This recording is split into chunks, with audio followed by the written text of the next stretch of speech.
అండి అందరికీ నమస్కారం. చిన్న ఇంపార్టెంట్ ఇన్ఫర్మేషన్ అనేది, చాలా మంది HPLP వ్యాక్సిన్ చేయించారు. చాలా మంది బర్డ్ ఫ్లూ వచ్చిన టైంలో అది టైం వచ్చి పీరియడ్ వచ్చి 6 నెలలే ఉంటది.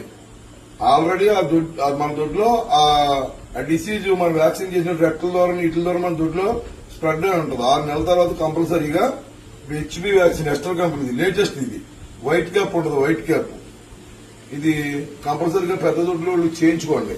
ఎందుకంటే దాని పీరియడ్ అయిపోయాక ఆటోమేటిక్ గా మన దొడ్లో మళ్ళీ తిరిగి వచ్చేది.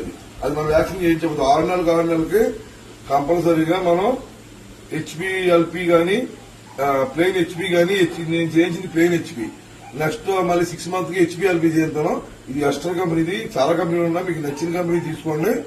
కాకపోతే ఏంటంటే ఈ వ్యాక్సిన్ చేయించకపోతే దొడ్డు ఒకసారి లేచిపోతుంది. కనుమ వాటికి కొద్ది ట్రీట్మెంట్ ఉంటుంది, దీనికి ట్రీట్మెంట్ ఉంటుందా చేసేయండి. తెల్లవేటప్పటికి కోల్డ్ చచ్చిపోతుంది. కాబట్టి మీరు కంపల్సరీగా HB చేయించండి. మనకు వచ్చిన డిసీజ్ కూడా కాదు, మన LP కాదు, ఎక్కువ చచ్చిపోయినాయి. HB వల్ల చచ్చిపోయినాయి. మన ఫార్మ్స్ వాళ్ళు కూడా అన్ని కోల్డ్ ఫార్మ్ కూడా ఎక్కువ ఇదే వాడుతున్నారు. ఎందుకంటే మనం ఏ వ్యాక్సిన్ ప్రాపర్ గా చేయించాలి.